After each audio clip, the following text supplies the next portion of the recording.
ശ്രുതിയെ ചൊല്ലി സുദീപും രവിയും തമ്മിൽ വഴക്കിടുന്നു. പരിഹരിക്കാനുള്ളത് ഈ നിമിഷം പരിഹരിക്കണം. രവിചേട്ടാ, അവളെ ഇറക്കി വിടണം ഈ രാത്രി തന്നെ. ഒടുവിൽ അതൊരു കയ്യാങ്കളിയിൽ അവസാനിക്കുന്നു. ഇതിനെപ്പറ്റി സബിതയോട് ചോദിക്കുന്ന സദാശിവൻ പിള്ള, സുദീപിന്റെ സ്വഭാവമാറ്റത്തിൽ വിഷമിക്കുന്ന രവി, ശ്രുതിയോട് വഴക്കിടുന്ന സുദീപ്. നാട്ടുകാരോടും വീട്ടുകാരോടും അനുവാദം ചോദിച്ചിട്ടാണോ നീ എന്നെ പ്രണയിച്ചതും വഞ്ചിച്ചതും? ആണോ? അതെന്റെ തെറ്റ്. ലോകത്തൊരു പെണ്ണിനെ ഇത്ര ആത്മാർത്ഥമായി സ്നേഹിക്കരുതെന്നതിന്റെ ഉത്തമ ഉദാഹരണ നീ. ഇനി തുടർന്ന് കാണുക. കൂടെയുള്ളവർ കരിയർ അഡ്വാൻസ് ചെയ്തപ്പോ ഞാൻ പുറകിലായിരുന്നു. വൈ? നീയായിരുന്നു എല്ലാം. അതായിരുന്നു എന്റെ മനസ്സിൽ.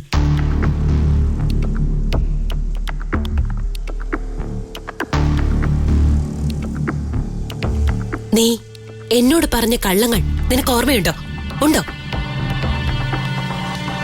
എത്രയോ പ്രാവശ്യം നീ നിന്റെ അച്ഛന് സുഖമല്ലാതെ ഹോസ്പിറ്റലില തളർന്നു കിടക്കുക, നാട്ടിൽ പോണെന്നൊക്കെ പറഞ്ഞു പോയിട്ടില്ലേ? അന്നൊക്കെ ജമുന നിന്റെ കൂടെ വന്നിട്ടില്ലേ? ഏഞ്ചലുമായി നീ എത്രയോ യാത്രകൾ നടത്തി, എത്രയോ തവണ ഒരു മുറിയിൽ ഒന്നിച്ചു കഴിഞ്ഞിട്ടുണ്ട്.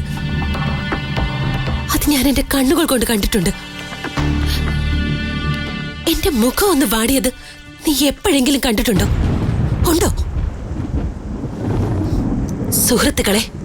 സുഹൃത്തുക്കളായി മാത്രമേ ഞാൻ കണ്ടിട്ടുള്ളൂ. പക്ഷെ നിനക്കതിന് കഴിഞ്ഞിട്ടില്ല. കഴിയണമെങ്കിൽ അതിന് വലിയൊരു മനസ്സ് വേണം. നിനക്കതൊക്കെ തോന്നൂടി? ചെയ്ത തെറ്റിന് ന്യായീകരിക്കാൻ ആരും കവലപ്രസംഗം നടത്തും. പിന്നെ നീ എന്തിനാ എന്നെ കൊണ്ട് മുംബൈക്ക് പോയത്? നിന്റെ അച്ഛനോടും അമ്മയോടും ചേട്ടനോടും ചേട്ടത്തിയമ്മയോടും ഇന്റർവ്യൂ എന്ന് കളവ് പറഞ്ഞു ആ സാധു മനുഷ്യരെ പറഞ്ഞു പറ്റിച്ച് എന്നെ വഞ്ചിക്കാനല്ലേ നീ കൊണ്ടുപോയത്?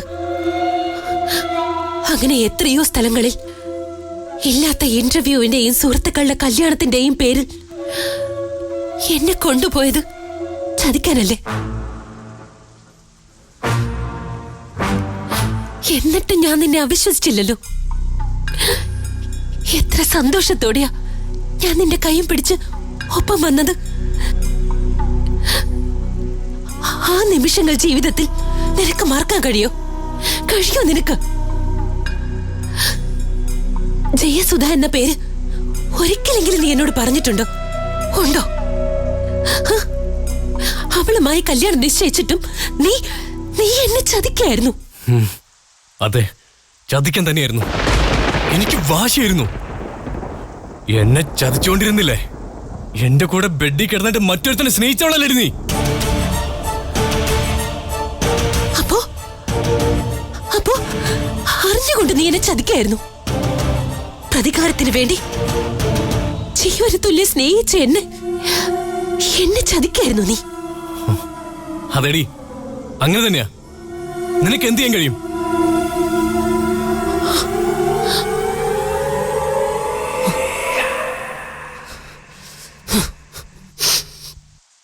നിന്നെ ഞാൻ അങ്ങനെ സുഖമായിട്ട് വാഴ്ത്തുന്ന നീ കരുതിയോ? എല്ലാ അപമാനങ്ങളും സഹിച്ച് ഞാനിവിടെ കഴിയുന്നത് എന്തിനാണെന്ന് അറിയോ? നിനക്ക് അറിയോ? നിന്റെ ചോരയെ നിന്റെ ചേട്ടനും ചേട്ടത്തിക്കും കൊടുത്തിട്ട് പോകാൻ. പക്ഷെ അതിന് മുമ്പ് നീ തന്നെ പറയണം ഇത് നിന്റെ കുഞ്ഞാണെന്ന്. നിന്റെ പാവം അച്ഛനോടും സബിതേച്ചിയോടും രവിയേട്ടനോടും നിന്റെ കുഞ്ഞാണെന്ന് നീ തന്നെ പറയണം. പറയോ? നീ എന്നെ നീ ഏൽക്കണ്ട. ഞാൻ എന്നേ മരിച്ചു കഴിഞ്ഞു. നിന്റെ കുഞ്ഞിനെ കൊല്ലാൻ മനസ്സ് വന്നില്ല. പക്ഷേ നീ സമ്മതിക്കണം. നിന്റെ അച്ഛന്റെയും സഹോദരന്റെയും മുന്നിൽ നീ സമ്മതിക്കണം. ഇതെന്റെ കുഞ്ഞല്ല, ഇതവന്റെയാ. നട്ടല് തളർന്നു കിടക്കുന്ന ബാലുന്റെ.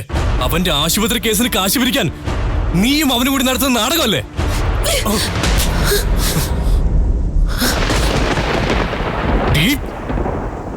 എന്താ പറഞ്ഞേ? നീ ഇപ്പൊ എന്താ പറഞ്ഞേ? ഇത്രയും താണു പോയല്ലോടാ നീ. ഇതാരുടെ കുഞ്ഞാണെന്ന് കാലം തെളിയിക്കും. അതിനുള്ള മാർഗങ്ങളുണ്ടല്ലോ. ഇത് ഞാനാ പറയുന്നത്. നിന്റെ ഈ കല്യാണം നടക്കുമെന്ന് നീ വിചാരിക്കണ്ട. നടത്തിക്കില്ല ഞാനിത്. എന്റെ ജീവൻ പോകേണ്ടി വന്നാലും നടത്തിക്കില്ല ഞാനിത്. നീ നോക്കിക്കോ, നടത്തിക്കില്ല ഞാനിത്. എന്റെ വയറ്റില് കുഞ്ഞാണ് സത്യം. നീ നിന്റെ ഭാര്യയുടെ കൈയും പിടിച്ച് ഈ പടി ചവിട്ടുമ്പോ നിലവിളക്ക് കൊളുത്തി വലത് കാല് വെച്ച് സ്വീകരിക്കാൻ എന്റെ ചേതനേറ്റ ശരീരം കാണും. ഒപ്പം നിന്റെ കുഞ്ഞിന്റെയും. ഇപ്പൊ നീ പോ പോ പോ, എന്റെ മുന്നിൽ പോ. ഇറങ്ങിപ്പോ, ഇറങ്ങിപ്പോവാൻ.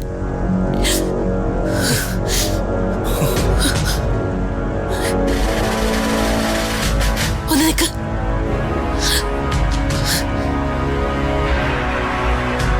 നീ എന്നെ ചതിച്ച പോലെ വേറൊരു പെണ്ണിനെ കൂടെ ചതിക്ക. നിന്റെ സഹോദരങ്ങളെയും എല്ലാരെയും. ഈ തറവാട്ടി കയറി വരാൻ യോഗ്യതയില്ലെന്ന് നീ പറഞ്ഞില്ലേ? പക്ഷെ നീ ജന്മം നൽകിയ ജീവൻ എന്റെ അടിവയറ്റി വളരുന്നുണ്ടെങ്കിൽ ആ ജീവൻ നിനക്കും നിന്റെ തറവാട്ടിനും അവകാശപ്പെട്ടത് തന്നെയാ. കുഴിച്ചു മൂടേണ്ടി വരും ഈ തറവാട്ടിന്റെ മണ്ണിൽ തന്നെ 2 ജീവനെ.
പേടിപ്പിക്കാനാണോ ഇവിടെ വന്ന് നിൽക്കുന്നേ?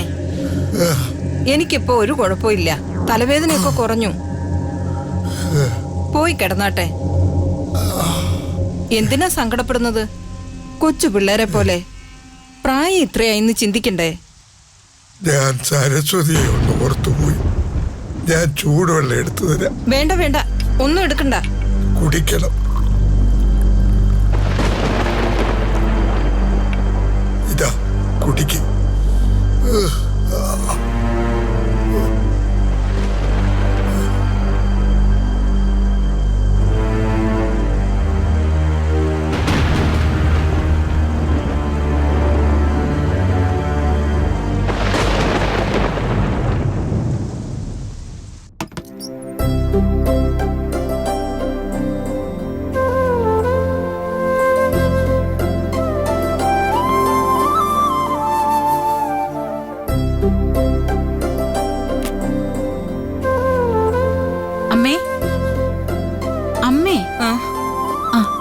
തലവേദന എങ്ങനെയുണ്ട്? ആശ്വാസമുണ്ട്. ഇന്നലെ രാത്രി പിള്ളച്ചേട്ടൻ ഒരു ചുക്കുകാപ്പി ഇട്ട് തന്നു. അമ്മയ്ക്ക് ഞങ്ങളെ ആരെങ്കിലും വിളിച്ചാ പോരായിരുന്നോ? എന്തിനാ അച്ഛനെ ബുദ്ധിമുട്ടിച്ച്? പറഞ്ഞാ കേക്കണ്ടേ? അല്ലെങ്കിലും അച്ഛൻ അങ്ങനെയാണല്ലോ. ആർക്കെങ്കിലും പനിയും ചുമയും തുടങ്ങിയ അപ്പൊ തുടങ്ങും മരുന്നും മന്ത്രവും.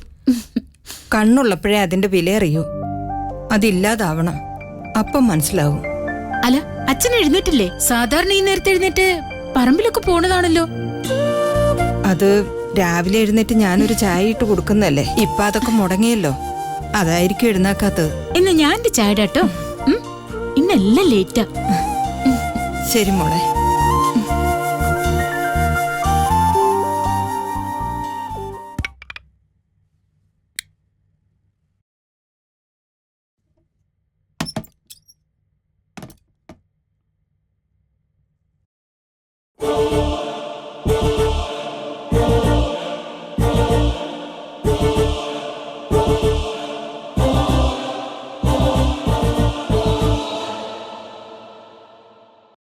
നീ എന്താ ഇവിടെ പൊടിമോനെ?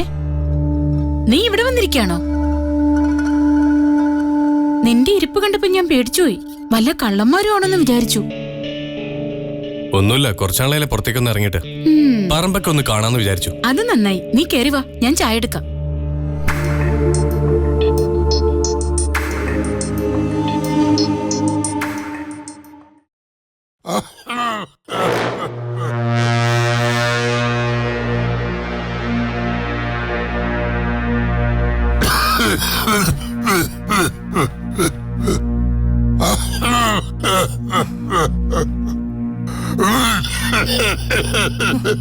ചുമ കൂടിയല്ലോ.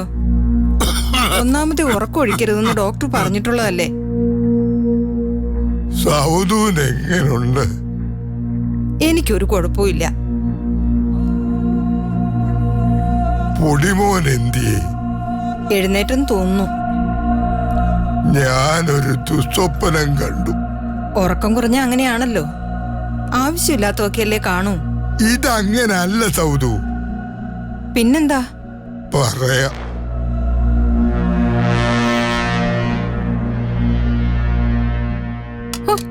ഇന്നലെ എന്തൊരു മഴയായിരുന്നു പൊടിമോനെ. ഏതായാലും ചൂടൊന്ന് മാറിക്കിട്ടി.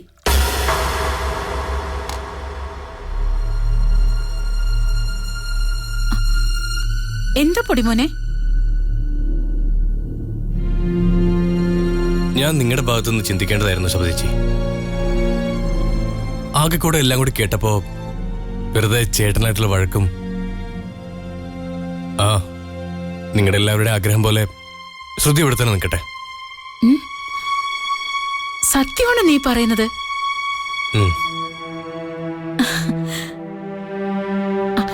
ആത്മാർത്ഥമായിട്ടാണ് നീ ഇതൊക്കെ പറയുന്നെങ്കിൽ ചേച്ചിക്ക് സന്തോഷായി.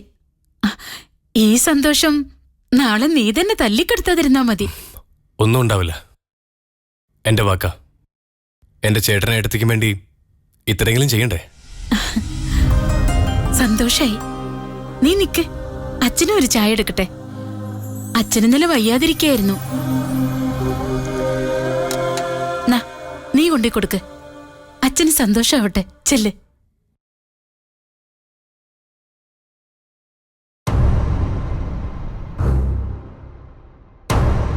അവനെന്താ പറഞ്ഞിട്ട് പോയേ? ഇന്നലെ കണ്ട ആളെയല്ല രവിട്ട അവനിന്ന്. ശ്രുതി ഇവിടെ നിന്നോട്ടെന്ന് പറഞ്ഞു. അങ്ങനെ പറഞ്ഞോ? ഇരുട്ടി വെളുത്തപ്പോഴത്തേക്ക് മനസ്സ് മാറിയെങ്കിൽ അതിനകത്ത് എന്തെങ്കിലും സംഗതി കാണും. ജയസുധ വിളിച്ച് ക്ലാസ് കൊടുത്തു കാണും. വേറെ എന്തോന്ന്. വാ, ചായ എടുക്കാം.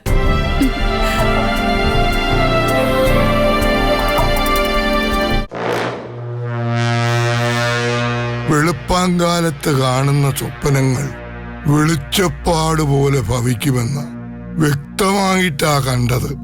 കൺമുന്നിൽ ചിലത് കാണിച്ചു തരും പോലെ. ദൈവം തമ്പുരാൻ സത്യം കാണിച്ചു തരുന്നത് സ്വപ്നത്തിലൂടെയാ. ആവശ്യമില്ലാത്ത കാര്യങ്ങളൊക്കെ ഓർത്ത് കിടന്ന ഏതു വെളിച്ചപ്പാട് ഇറങ്ങി വന്നു തുള്ളും. ഞാൻ അപ്പോഴേ പറഞ്ഞതല്ലേ പോയി കിടന്നുറങ്ങാൻ. 12 മണി വരെ ആ സോഫയിൽ പോയി ഇരിക്കുന്നത് ഞാൻ കണ്ടതാ. അവിടുന്ന് പോകാൻ പറഞ്ഞിട്ട് കേട്ടില്ല.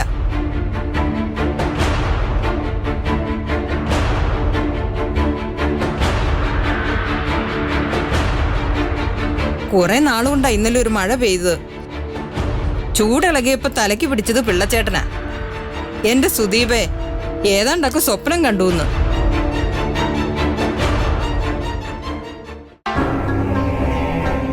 അച്ഛാ, ഇത് ചായ. അത് വാങ്ങിച്ചങ്ങോട്ട് കുടിക്കേ. ചായ കുടിക്കച്ച. അച്ഛനെന്താ ഇങ്ങനെ നോക്കുന്നേ? ആദ്യമായിട്ട് കാണുന്ന പോലെ. എന്തൊക്കെയോ ചില ദുശകനങ്ങളാണ് മോനെ. നിന്റെ കല്യാണ പന്തലിലാ കണ്ടത്.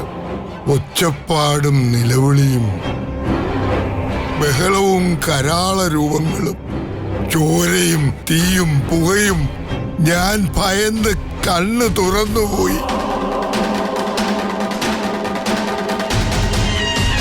ഒരു നല്ല കണിയാനെ കാണണം. ഒന്നുകൂടി ജാതകവും മുഹൂർത്തവും നോക്കിക്കണം. ഇത് നല്ല കൂത്ത്. കല്യാണ ദിവസം ഇങ്ങ് അടുത്തു. നാട്ടിൽ കണ്ടവരെയൊക്കെ വിളിച്ചു. പിള്ളച്ചേട്ടൻ നമ്മുടെ ക്ഷേത്രത്തിലൊന്ന് പോയി തൊഴുത് തലയ്ക്കൊന്ന് ഒഴിഞ്ഞിട്. ഓ, അച്ഛൻ ഇതേ ചിന്തയുമായി കിടക്കുന്നോണ്ടാ ഒരേ കാര്യങ്ങൾ ഇങ്ങനെ ചിന്തിച്ചു കൂട്ടിയാ ഇങ്ങനത്തെ സ്വപ്നങ്ങളൊക്കെ കാണും. സൗദാമ്മ പറഞ്ഞ കേട്ടില്ലേ, ഒന്ന് കുളിച്ച് അമ്പലത്തിൽ പോയിട്ട് ഫ്രഷ് ആയിട്ട് വരൂ, എല്ലാം ശരിയാവും. ഒന്ന് നിന്നേ. എന്താച്ചാ? ഈ കല്യാണം നടക്കത്തില്ല എന്നാ എന്റെ മനസ്സ് പറയുന്നു. എന്താച്ചാ അങ്ങനെ പറയുന്നത്? ഞാൻ കാണുന്നതും എന്നെ കാണിച്ചു തരുന്നതുമൊക്കെ അങ്ങനെയാ. അച്ചട്ട. ഇതൊക്കെ ഓരോ തോന്നലുകളാച്ചാ. ആ പെൺകുട്ടി ഇവിടെ വന്ന് നിൽക്കുന്നായിരുന്നല്ലോ ആദ്യത്തെ പ്രശ്നം. അതിനൊരു പരിഹാരമായി. ഇവിടെ നിന്നോളം ഞാൻ പറഞ്ഞു. ഓ, അങ്ങനെ ഒരു ഔദാര്യം എന്റെ മോൻ ചെയ്തു. നിനക്ക് സമാധാനമായി. പക്ഷേ എന്റെ സമാധാനം പോയി. നിന്റെ ചേട്ടൻ രവി കല്യാണം കഴിച്ചിട്ട് എത്ര വർഷമായി എന്നറിയുമോ? 12 വർഷം. ഒരു പൊടിക്കുഞ്ഞിനു വേണ്ടിയുള്ള സ്വപ്നം ഇപ്പൊ കുപ്പയിലാ കിടക്കുന്നേ. പെണ്ണിന്റെ ശാപം മഹാശാപമാ. മൂട്ടീന്നെ ദഹിപ്പിക്കും. എന്റെ പൊടിമോനത് ഓർത്തോ. അച്ഛനൊന്ന് പോയി കുളിച്ചേ, നമുക്ക് നമ്മുടെ പ്രോപ്പർട്ടി വരെ പോണം. ഓക്കെ.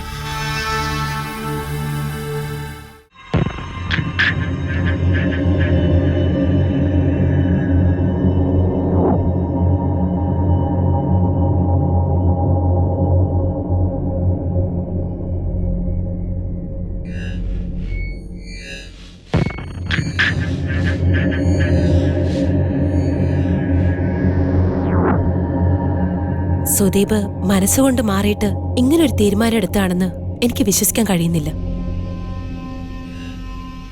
എനിക്ക് മാനസികമായിട്ട് ഒരുപാട് വിഷമങ്ങളുണ്ട്. നിങ്ങളുടെ ഒരു പരിഗണന ഞാൻ ആഗ്രഹിക്കുന്നില്ല. പക്ഷെ ഞാനൊരു സ്ത്രീയല്ലേ? തോന്നുന്ന പോലെ ആൾക്കാർക്ക് ഇങ്ങനെ പന്ത് തട്ടുമ്പോ ആരാണെങ്കിലും ആഗ്രഹിച്ചു പോയില്ലേ ഒരു മനസ്സമാധാനം? ഇത് ഞാനായിട്ടോ രവിയേട്ടനുമായിട്ടോ എടുത്ത തീരുമാനമല്ല, അവൻ പറഞ്ഞതാ. അതവനെ ആവർത്തിച്ച് പറഞ്ഞപ്പോ ഞാനും അത് വിശ്വസിച്ചു. ഇനി ശ്രുതിക്ക് തീരുമാനിക്കാം അത് വിശ്വസിക്കണോ വേണ്ടയോ എന്ന്.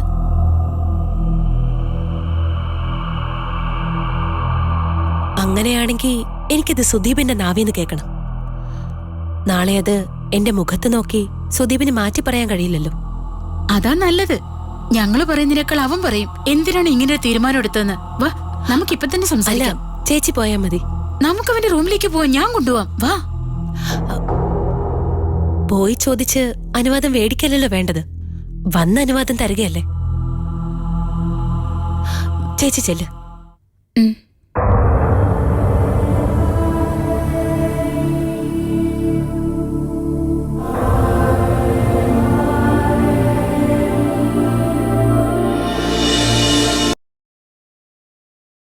പൊടിമോനെ, പൊടിമോനെ. ആ, നീ ഇവിടെ വന്നിരിക്കുകയാണോ? എടാ, ശ്രുതി ഇവിടെ നിൽക്കണോ അതോ പോണോന്നുള്ള നിന്റെ തീരുമാനം ഞാൻ അവളോട് പറഞ്ഞിട്ട് അവളത് വിശ്വസിക്കുന്നില്ല. നീ തന്നെ അവളോടത് പറഞ്ഞാ മതി. എന്റെ തീരുമാനം ഞാൻ പറഞ്ഞല്ലോ. അത് ഞാൻ പറയുന്നത് സബിതേരത്തി പറയുന്നത് ഒന്ന് തന്നെയാ. ശ്രുതി പോകണ്ടെന്ന് എന്റെ തീരുമാനം. അത് നീ തന്നെ ഒന്ന് വന്ന് അവളോട് പറ. ഏട്ടത്തി പറഞ്ഞിട്ട് വിശ്വാസില്ലേ? ഇല്ല, നീ തന്നെ അവളോട് വന്ന് പറ. വാ വാ മോനെ, വാടാ. ഇത് വലിയ കഷ്ടായില്ല. ശ്ശോ.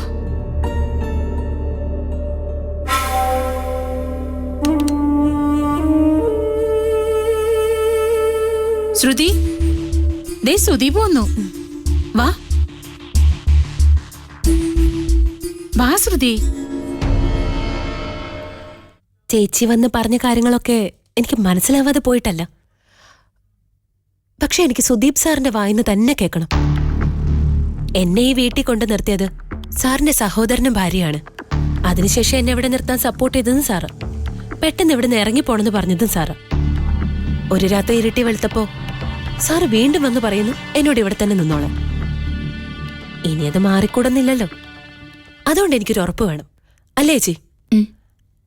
അതിനാണ് സാറിനെ ഇങ്ങോട്ടേക്ക് വിളിപ്പിച്ചത്.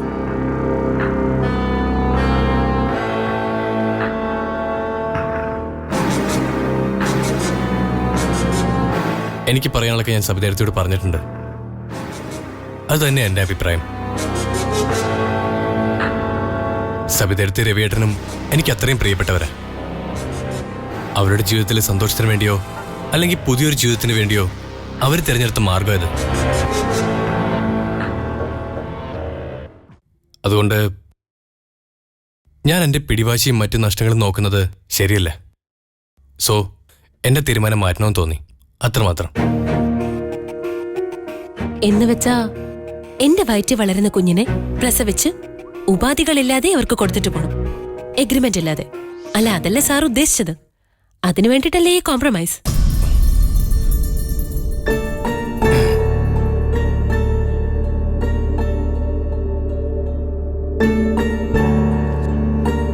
മനസ്സിലായി. എന്നെ പോലെ വഴിയിൽ കയറി വന്ന് നിറവയറോടെ നിൽക്കുന്ന പെൺകുട്ടിയുടെ സാന്നിധ്യത്തിൽ നിങ്ങളുടെ വിവാഹം നടക്കരുത്.